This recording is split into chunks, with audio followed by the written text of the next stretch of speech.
All right, it's time. It's time to have the Vik talk. The Vik talk. We've known about this property for a number of years. I'm trying to remember when their first release was. Was it 2010, 2012, somewhere around there. And we were aware, but they weren't widely distributed. It seemed like a project that just didn't want to get out too much, etc. And but we always kept an eye on it. You know, the name Vik. Look at that label. The label's so pronounced and unique and distinctive. And when we found out the story, wow. So long story short, they finally got some real distribution here in the States. They finally got a real agent here. They were trying to do some sell and direct thing, and et cetera, and it didn't work out. But once we were able to taste the wines and then get the story, it's one of the most amazing wine stories I've ever heard. So you're going to hear it now. The condensed version. Long story short, Alexander and Carrie Vik. Alexander is a Swedish and Norwegian businessman. A little bit of tech, a little bit of this, a little bit of that. Dude's wealthy. Dude's wealthy. In 2004, he and Carrie decided we're going to get in the wine business. Now, they weren't like, oh, we're going to find a place and it has nice flowers and it's pretty and no. Alexander hired a group of winemakers, climatologists, geologists, viticulturalists, agronomists, and set these guys on a path for 2 years. 2 years to find the greatest spot for a vineyard. Barren, virgin. After all the research in South America, let me specify, this is in South America, but not like all of South America, right? And after 2 years, they come back and they say, this is your spot. And the spot that they found is an area called Cachapoal, which is south of Santiago and south like one of the main, Cabernet growing areas, just south of Santiago. And this place they found was 20 miles from the ocean, basically its own valley called the Milla Valley. So they said, this is it. This is what you want, Alexander. And he's like, all right, I'll buy it. And they're like, sir, how much would you like? You want 20 acres? You want 30 acres? No, I want 11,000 acres. 11,000 effing acres. Dude was like, yeah, that. And they were like, yes, sir, Mr. Vik. And dude bought the whole valley. And his idea, he wasn't effing around. So immediately he got about to planting only 372 hectares of the valley to grapes. So straight away, dude puts in almost 1,000 acres of grapes into the ground. Incredible. And this isn't one flat area. This is 12 distinct valleys, well, 6 main valleys with sub-valleys, etc. 12 different valleys, hills, swales, undulations, different exposures. This place is incredible. So he's like, okay, we're planting 1,000 acres. Whew. Yes, sir, Mr. Vik. Then, okay, let's see what next. Oh, we need to build a winery. We're going to have a competition. Okay, Mr. Vik, what do you want to do? We're going to have a competition of all the young architects in the world, basically, and we're going to pick the one to build the winery. And they did. In 2007, they picked a gentleman by the name of Smiljan Radic, the principal architect and designer for this state-of-the-art winery. This amazing, the look is, Geary-esque, I'd say, and it's incredible. What else, Mr. Vik? Oh, well, we need a hotel. Okay, what should we do? Oh, we're going to make the finest luxury boutique hotel in Chile. Okay, Mr. Vik, we can do that. So boom, 30 rooms, all luxury, 6-star. Oh, of course, we need a Michelin level restaurant on the property. Yes, sir, Mr. Vik. Yes, sir. Yes, sir. We got you. Yes, sir. Yes, sir. Oh, yeah, the wine. The wine. We need wine. Yes, sir, Mr. Vik. But we spent 2 years looking for the best place. So we have to make the best wine. Yes, sir, Mr. Vik. He hired Cristian Vallejo, very well-known, very respected winemaker in Chile and South America, to be the point man. And you know, Christian had done some time at Chateau Margaux and been around a little bit, but the thing with him is he was almost like a little virgin terroir as well. Like he wanted a chance to have a guy that was ground floor, get into the terroir, get into the dirt, and create the experience from the get-go with the wine. Create Vik from the start. And that's what they did. So now, dude, there's layers here, man. Layers. I haven't gotten to the wine yet.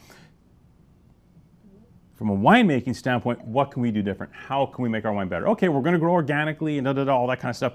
Yes, what can we do different? Well, Mr. Vik, what if we take terroir to the next level? How do you mean? We're going to have amphora, and all the clay for the amphora is going to come from our land. Great, do it. Boom. Amphora with clay from the Vik vineyards. Great. What about the barrels? Oh, the barrels. I've been thinking about the barrel. We're going to institute a concept called barroir. Barrel terroir. Christian, how are we going to do that? We're going to take oak from our land that we own, break it down, and we're going to toast the French barrels with our oak. So our oak is going to make the fire that toasts the French barrels that we use to make Vik.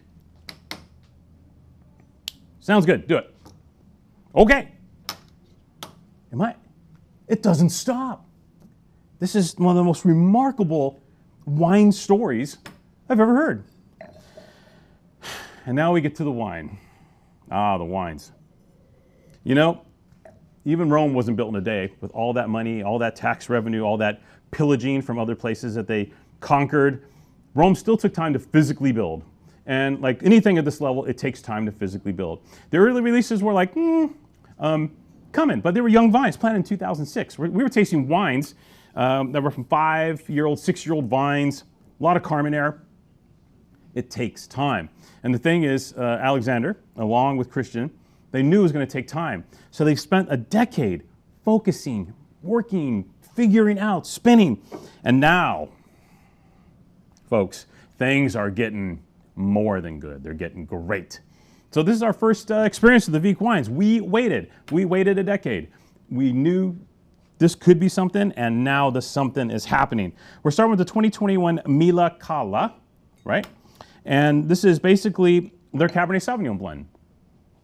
Funny enough, their flagship wine, which you'd think would be Cabernet Sauvignon dominated because it's Chile and everyone loves Cabernet, nope, and we'll get to that in a minute. But this is their Cabernet Sauvignon dominant wine, all granitic soils, all the French barrels toasted with the oak from the actual trees on the site at Vik's Vineyards.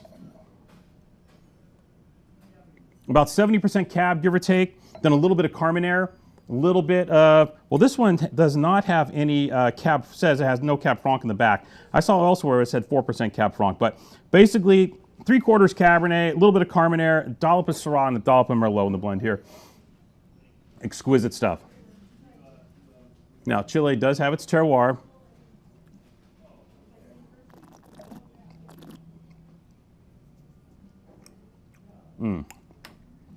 Just the silkiness, the refinement, the pedigree here. This is a guy that worked in Bordeaux. You can feel it.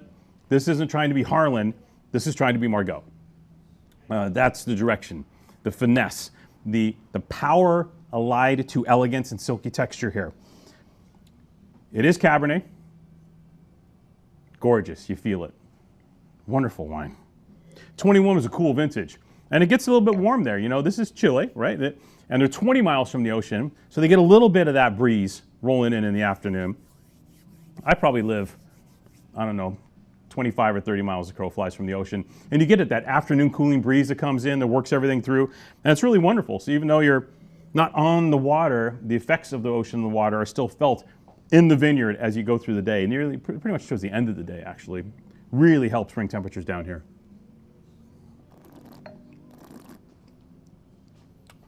And the wine is so unbearably fine. Classy, classy stuff, that is. I had it a couple days ago. Having it again today. It's even classier today. Really super polished, elegant, beautiful, gorgeous wine. Whew. That's a good start. Oh, by the way, that Wine Spectator Top 100 right there. Wine Spectator Top 100 Wines of the Year. 95 points suckling, all the big scores, all the love, all the drama is already here, right? So this wine's already in the money.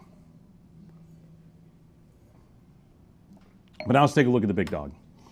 This is the Vik Estate Milla 2021. All right. The secret weapon on the Vik property, Cabernet Franc. 77% Cabernet Franc here with the balanced Cabernet Sauvignon, no Carmenere. I think it was very important for them from a winemaking standpoint to say, what's going to make the best wine? There's distinctive wine, there's the best wine. And I think, frankly, sometimes Carmenere, especially young vine Carmenere, does not really get a chance to flex, does not get a chance to really go multi-dimensional. You need older, low-yielding, old vine Carmenere to really create that. So I think Carmenere will figure at some point into Vik down the line as the vineyards mature. But at this moment, the Cabernet Franc from these 15-year-old vines is shining. This is one of the best Cabernet Franc-based wines I've had in the last couple of years. This is up there with Trinoro's single vineyard wines. This is up there with, call it, it's up there with friggin' Cheval Blanc. Let's do it, huh? This wine, the Franc, is so pure. It just builds. This is 26 months in those Berroir barrels. All native yeast fermented, by the way, all native yeast. And I think 10% is aged in the amphora on the property from their clay. Too many notes. I don't know what's going on here in this nose. You got all the Francky stuff, like, some of the Loire Valley vibes. You have Bordeaux vibes. You have Right Bank Saint Emilion vibes. You have, this plays more in that kind of Figeac Cheval Blanc type thing. The Cabernet and the Franc playing together in a Bordeaux style is more reminiscent of that Saint Emilion Pomerol border set of wines. The gravel with the clay. All heavy decomposed granite, by the way. A lot of decomposed granite. That's all the soil is here.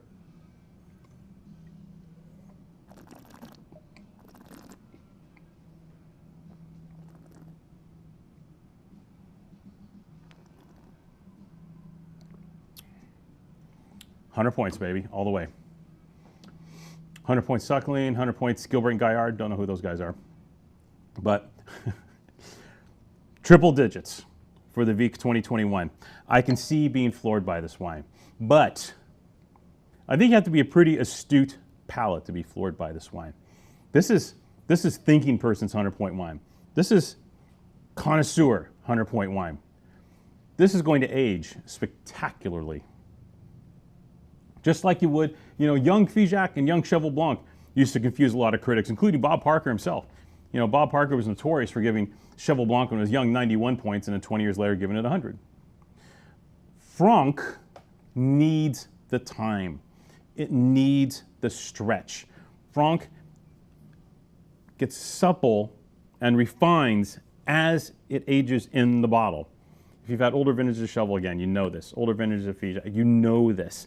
This is a grape variety that gives you everything it has down the line. Early on, you look for a bit of this purposeful reticence. That being said, don't get me wrong, this is 100-point wine. You can drink the hell out of it now. That's not the issue. The issue is, do you want to? Do you really want to?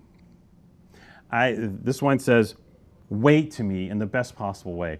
And you don't have to wait 20 years.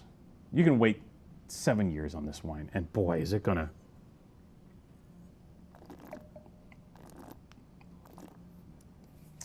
flame on. It is so unbearably fine. You can tell they work so hard on the texture and the quality of tannin in this wine. Absolutely impeccable. Wow, what winemaking.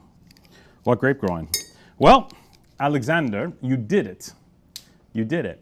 You spent an incredible amount of money, time, effort, love, everything into this project. And it is really starting to bear some fruit right now. What an incredible duo of wines. So think of this basically as you would have think of like Clos Palta and Petit Clos, which we've done those offers before. These wines work easily at that quality level. So for a comparison, that's what you're looking at. So 100 points for this bad boy. Oh, also his top 10 wines of the year, Jim Suckling's top 10 wines of 2024. So two 100-point, top 100 lists with two different wines in the same vintage. Dude, taking notes. Again, one of the most incredible wine projects we've seen in the last, well, decade. And beautiful, beautiful wines. Vik's time has come. Get some.